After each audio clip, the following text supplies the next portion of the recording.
ए भैया भैया भैया, इंग्लिश में ना 50 नंबर तक भैया आपको इस तरीके से लाना है। मतलब भैया आप पढ़े तो भैया पूरे साल अच्छे से हो, पर इंग्लिश में ना भैया अभी भी डर ही लग रहा है।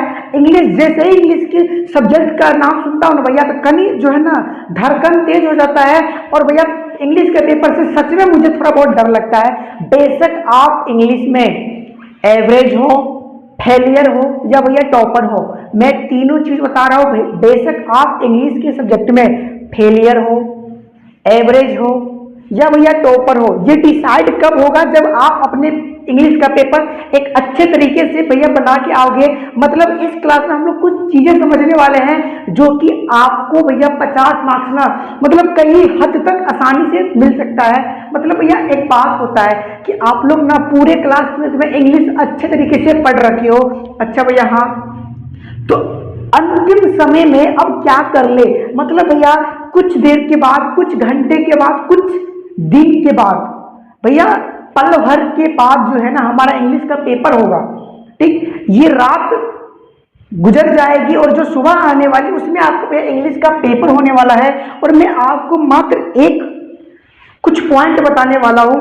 बेशक आप पूरे बुक सेक्शन में भले ही आपको भैया 5 ही चैप्टर अच्छे से याद है, तो प्लीज उसका रिवीजन आपको हर हाल में कर लेना है। मैं ये नहीं बताता हूं कि आप 5 चैप्टर के सिवाय एक नया चैप्टर पढ़ लो, जी नहीं। आपको बेशक इंग्लिश में 5 चैप्टर पे फुल कमांड है ना, उस चैप्टर को आप सबसे पहले पढ़ लो। ठीक है, ग्रामर सेक्शन में बेशक आपको 3 चैप्टर ही अच्छे तरीके से आता है। ठीक है ना, सब कुछ अच्छे से आता है, तो मैं आपको वही 3 चैप्टर सजेस्ट करता हूँ। आपको भैया नंबर कैसे आसान तरीके से आ जाएगा ना, आपको भी नहीं पता चलेगा भैया। ऐसे मतलब भैया एक बात बताओ, बिहार बोर्ड के तमाम भाई बहन को भैया इंग्लिश जो है ना लिखने में ही नहीं होता है। मतलब भैया ऐसे जो है ना देख के घबरा जाते हैं कि ऐसे 8 नंबर का होता है, और भैया 8 नंबर का है तो कम से कम भैया 2 पेज में तो लिखना हमारे लिए बनता है। जब फिजिक्स का पेपर में भैया 5 नंबर का क्वेश्चन होता है, उसे हम लोग 1.5 से 2 पेज में लिखते हैं, तो ये तो भैया 8 नंबर का क्वेश्चन, तो मिनिमम इसके लिए हमें 2 पेज तो भैया चाहिए ही। और आप लोग के मैं बता दूं, आप लोग को अगर मैं कुछ बता दूं तो आपके अपने सत्तू भैया ना पहले बता दो कुछ वैसा ऐसे आपको बता चुके जो कि कल के पेपर में आपको आना 100% से भी ऊपर चांस है, जैसे कि आपके फिजिक्स में आए थे। ठीक है, जितना क्वेश्चन बताया था फिजिक्स में प्रूफ अवेलेबल है, आप जाओ और अच्छे तरीके से देखो। ठीक है, उसके बाद भैया एक्सप्लेनेशन का भी कुछ फॉर्मेट है भैया। एक्सप्लेनेशन बेशक आपको 4 नंबर में ही पूछे जाते हैं, पर भैया बहुत सारे स्टूडेंट को ना भैया लिखने में ही नहीं होता इंग्लिश से। तो भैया आपको मैं बता दूं कि भैया इंग्लिश में ऐसे एक्सप्लेनेशन, समरी, और भैया यहाँ जो है ना एप्लीकेशन या लेटर, कोई एक चीज आप लिखो जो आपको अच्छे तरीके से आता है। तो भैया ये सब जो चीज है ना, इसके लिए आपको फॉर्मेट दिया गया है, उस फॉर्मेट को आपको पढ़ना है। मतलब एक बात बताओ, आपको कुछ स्टाइल दिया गया है अपने एसे को, एक्सप्लेनेशन को, समरी को, फॉर्मेट को लिखने के लिए। बिहार बोर्ड कितना भी अलग तरीके से आपके सामने एसे डाल दे, बेसिक एक्सप्लेनेशन कुछ और डाल दे, बेसिक समरी किसी भी चैप्टर का डाल दे, बेसिक एप्लीकेशन किसी भी चीज पे पूछ ले, भैया दिए गए फॉर्मेट को आप पढ़ लेना, एक बार प्रैक्टिस कर लेना। कितना भी क्वेश्चन इजी आ जाए या भैया हार्ड आ जाए, फॉर्मेट वही रहेगा, बस थोड़ा बहुत चेंज होगा। तो वो आप लोग को उस क्लास में बता दिए थे कहाँ पे क्या चेंज होगा।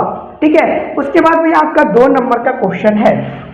ठीक है, आपको मैं यहाँ पे बता दिया था कि आपको भैया 5 2 नंबर का क्वेश्चन करना होता है, 10 आपके पास रहते हैं। तो भैया आप जो चैप्टर पढ़ चुके हो 5 चैप्टर, उसी में से आप कहीं लेफ्ट राइट करके ना क्वेश्चन को सॉल्व कर लेना। मतलब आप ऐसे समझो, आपको इंग्लिश में एक एक पॉइंट का ध्यान रखना है, हर एक पैराग्राफ कहाँ पे चेंज होगा इस चीज को ध्यान में रखना है।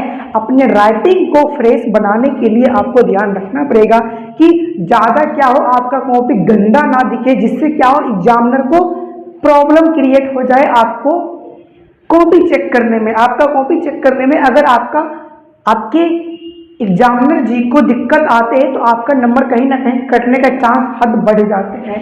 भैया मैच द फॉलोइंग के लिए बता दिया गया है, फ्री का ये मार्क्स मिल रहा है और पैसेज के लिए भी ट्रिक दे दिए थे। इसके लिए कुछ नहीं करना है, पढ़ो और गोली मारो, पढ़ना है और भैया शूट करके उड़ाना है। ठीक है, तो भैया हम लोग अब मेन पॉइंट पे चलते हैं कि इंग्लिश में ना कैसे नंबर आएगा।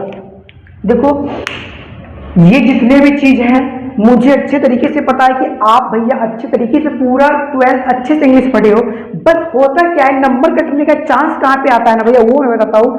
आप इंग्लिश का नाम सुनते ही भैया आपके अंदर क्या होता है, डर पैदा हो जाता है। डर क्या होता है, क्रिएट हो जाता है। उसको क्या करना है भैया, डर ना आए आपके अंदर, इसके लिए एक वर्ड आता है कॉन्फिडेंस लेवल।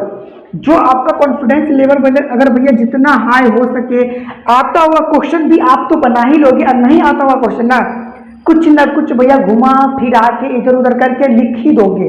और अगर कॉन्फिडेंस लेवल भैया थोड़ा सा भी लो रहा ना, तो आपको मैं गारंटी ठोक के बोलता हूं कि आपको आता हुआ क्वेश्चन भी आप मिस कर जाओगे।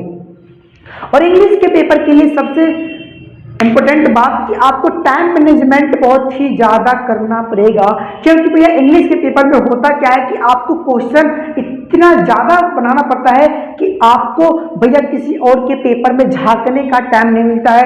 मैं पहले बताता हूँ, पहले खुद का क्वेश्चन अच्छे तरीके से बना लेना, उसके बाद किसी को हेल्प कर देना।